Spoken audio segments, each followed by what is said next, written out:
Foreign language anxiety. A lot of people feel uncomfortable when they're in a foreign language situation. They're afraid that they won't understand, that they can't express themselves, that people will judge their grammar, judge their accent. They're afraid they won't be able to find the words that they need. This is particularly true in a classroom environment, I find, where students are forced to speak in front of others, read aloud in front of others. Some anxiety may be related to tests, so not only an evaluation in terms of he or she is good or bad, but rather that the person will get bad marks. And if you look at the link that I provided from the article from Wikipedia, a large part of this anxiety comes from the fact that as speakers of a language that we are learning, we are in a situation that we can't really control. We can't control how well we'll do in some regards. We can't control how other people will react to what we have to say. It's a bit of an uncertain environment. Now, I have said before that we need to accept uncertainty if we want to be successful language learners. We need to accept mistakes. However, it's not easy to change one's personality. And in fact, there is an article showing that more than a knack for language learning, it's this willingness to expose ourselves, to not have so much self-doubt, this mindset of charging forward despite the risks. All of this is important.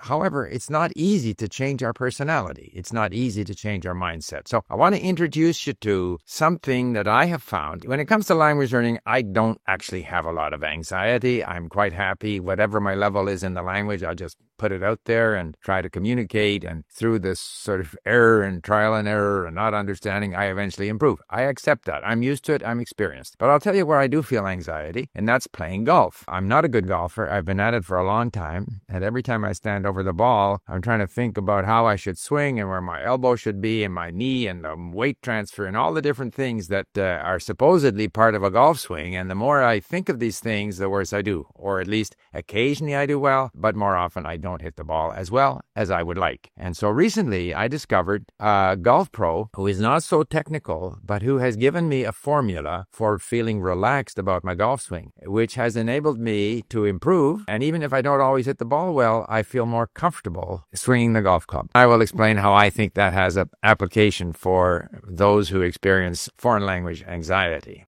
Renault talks about 4 key ingredients for an effortless or a comfortable golf swing, things that we can always keep in our minds that are less technical, which provide us a degree of comfort and confidence, things that we can practice when we're practicing on the driving range, and we can also use these when we're playing on the golf course. So he talks about RRRB, relax, which is extremely important. So arms relaxed. He talks about rotation. So we begin the golf swing. We have to have a definite action of rotation. He talks about rhythm, and he talks about balance. So without getting into the details of the golf swing, I wanted to tell you how RRRB can help you if you experience foreign language anxiety. First of all, of course, relax. The more relaxed you are, the better you will do. No question. So try to relax. Try to accept this engagement in a foreign language environment as a unavoidable part of acquiring the language, which is something that you want to do. So just relax about it. It's not a performance. People are not going to judge you. They just want to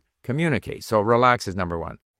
The second one, rotation, which is the first sort of action in a golf swing, is not something that necessarily applies to language learning, but I would use the word rely. In other words, rely on the fact that whatever pops into your brain, whatever word, whatever structure comes at you, use it, okay? I've mentioned before Mark Carney, the Canadian Prime Minister, whose French has improved tremendously over the last, say, 4 or 5 months. And he will be in the House of Commons, in the Parliament in Canada, or he'll be at the G7 meeting speaking with President Macron of France, and he'll make some terrible errors in his French. He doesn't care. Whatever comes to his mind, he just puts it out there.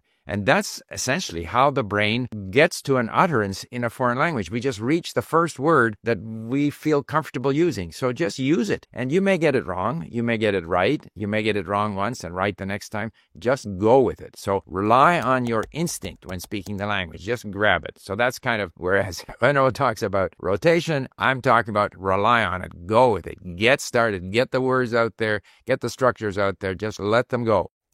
Rhythm is tremendously important. Each language has its own rhythm. The more you can imitate the rhythm of the language, the more you can capture the rhythm. And also not fast. You're relaxed now. So the rhythm should be a slow, relaxed rhythm. I find this very difficult in the golf swing because I have a tendency to want to hit the ball, whereas actually I want to have a very steady rhythm. And in speaking a foreign language, we also want to try to get that steady rhythm that's close to the rhythm of the native speaker of that language. So try to focus on rhythm in your listening activities. Try to focus on rhythm when you practice your pronunciation. Try to get the rhythm. And the final thing, B, which in the case of Renault's golf swing, and I've been using this on the golf course to good effect, all right? B is balance. In other words, you want to end your golf swing in a balanced position. You don't want to be falling over. Similarly, I think the B here would be happy. Whatever you did, however well you think you did or think you didn't do, or whatever came out that you relied on and it might have been wrong or you had trouble understanding, I hit the ball. Wherever it goes on that golf course, that's my swing. That's what it was.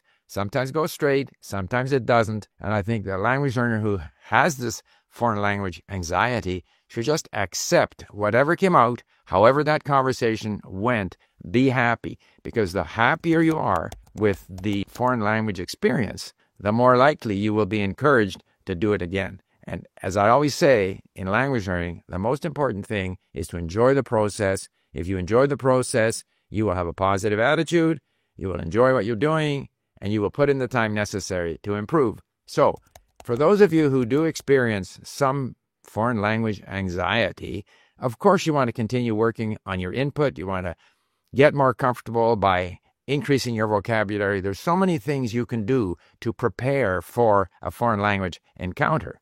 And as you know, I stress input and listening and reading and building up our vocabulary. But eventually, I can spend my life on the driving range. I won't improve. Eventually, I have to be there on the golf course testing what I've practiced. And similarly, however much time you spend with input and working on rhythm and accumulating vocabulary and building up your comprehension, all of which is going to ultimately reduce your level of anxiety. But eventually, you have that encounter in the foreign language. And when you're in that situation, try it. And I'm doing this myself on the golf course, try and think RRRB. Relax, rely on it, rhythm, and be happy. So I'm just curious if this cross-pollinization between golf and language learning is relevant to your situation or strikes some accord of resonance there with you. Thank you for listening. Bye for now.